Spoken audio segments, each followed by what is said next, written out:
Thank you very much, Your Excellency, Commissioner Muchanga. It's always inspiring to hear you speak on African issues.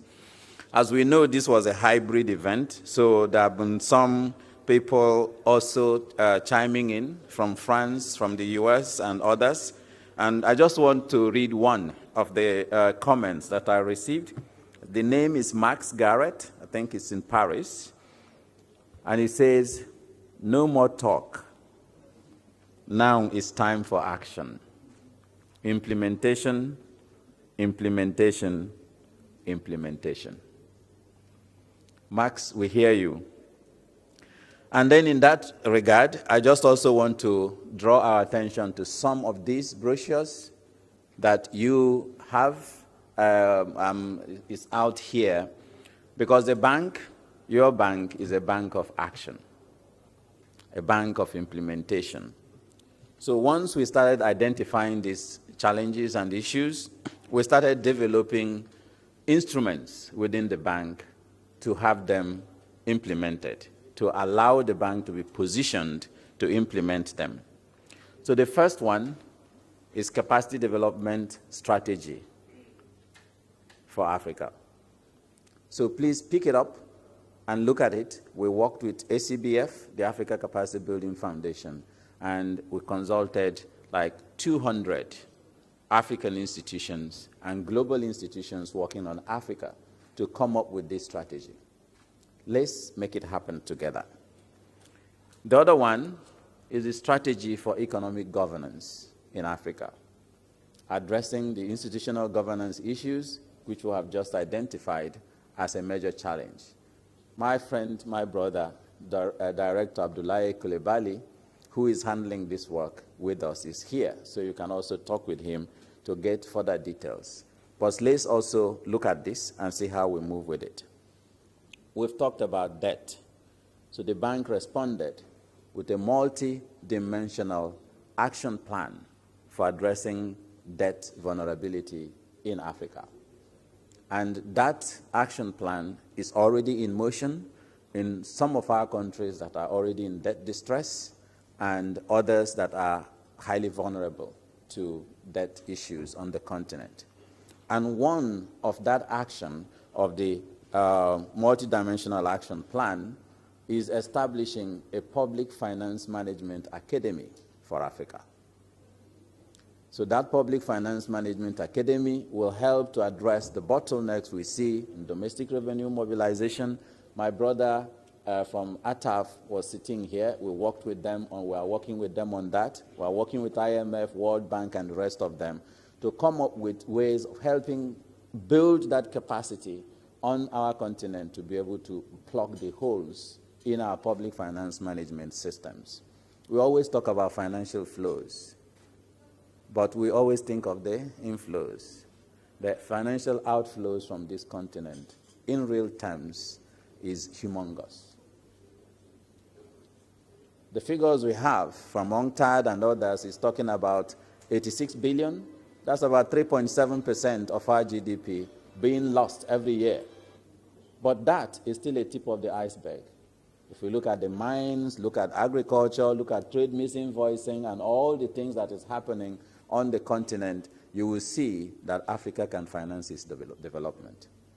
If you want to hear more about that, my sister, Vanessa Ushi, who is the director, acting director for Natural Resources Management and Investment Center of the bank, is there, and she can talk to you a lot more about what's happening with our natural resources. Then we've talked about knowledge, STEM, science, technology, and innovation, and so on. The bank has developed, just recently approved by our board of directors, a knowledge management strategy for Africa. So how to really rapidly increase investments in these key sectors, in education, not only to produce technical papers, but to translate those technical papers to productive investments for the continent, is here. And then finally, we take accountability seriously. The bank is an accountable bank. So we have produced, we are working now to produce an African public service delivery index for Africa. We've checked with across the globe, and we don't find a tool that can be used to hold public servants accountable. In terms of what you were saying, the bank, African Union, and African citizens holding us as their public servants accountable for the things we do, what we do with their taxpayer money. So how are we delivering on energy? How are we delivering on GDP growth? How are we delivering on water services? How are we delivering on poverty? How are we delivering on most of several key indicators that are there? So my colleague, Dr. Njeri Wabiri, is not here, that's working on it, can give you a little bit further details on this. So our plan is that once we are able to have a standardized, generally accepted index, we can then work with the AU, the peer review mechanism, and so on, to even afford prizes, annual public service delivery index awards, to create incentives, recognize those who are doing well, learn from what they are doing so that we can try to replicate it going forward. And that will be at the continental level, at the regional level, and at the national level as well. So with all these efforts led by our president, President Akinwumi Adesina, and the leadership and collaboration we're having with the African Union and African institutions seated here, my brother here is working with us on the Public Finance Management Academy, and we have started the first training of a cohort of 140 African public servants nominated by yourselves, the ministries of finance, and we'll be working with them not just to have a workshop and say we have trained you. No, we take you through 18-month structured training, just like you're having a postgraduate studies, diploma, or master's degree on public service, on public finance management across all the cycles on public finance management.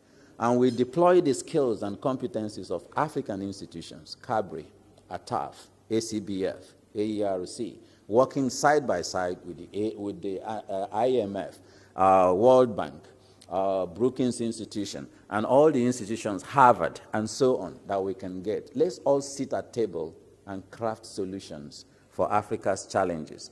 Because for me, helping Africa come out of poverty is a sustainability imperative for the world. So this is not philanthropy. It's not development aid. It's actually saving our common future. Please just have a look at the slide there, because it has our basically marshalling words in terms of how we want to do this study and work. We have challenges. In the middle of difficulties lies opportunities. So where you show me the challenge, I look for the opportunity. This is how innovation functions. So thank you, honorable ministers, reminding us that we need to focus on the positive side. So all these are challenges, but without them, we won't have this transformative opportunity of our lifetime to do something differently. That was from Albert Einstein. Now, the next one is that we cannot use the old map to explore the new world. I'm an economist, but I need to think of my economic tools for solving social problems today. I always sit back and I think, we had Alfred Marshall, John Maynard Keynes, and all these brilliant people who sat down and thought about social challenges in their economy, in their world that they lived in, and created models on how to solve them. Models are just extractions from reality. So they extracted from their reality on how to solve them. So I kept asking myself when I was in undergraduate studies, why do I have to understand their model instead of create mine? Because I'm not living in their world, and their society is not mine. And even if I was living in their society has moved on, because everything is dynamic. and change is constant. So let's think about applying everything we know to our current circumstances innovatively. Finally, no social problem can be solved or even eradicated without distribution or redistribution of economic, political, and social resources. So we shouldn't hold on to where we are. I am in the African Development Bank Group and I have this position, so you do what I say. I am the minister, so you do what I say. Let us sit together at table, share that power that you have, that resource that you have, that knowledge that you have. Perhaps two is always better than one. Thank you.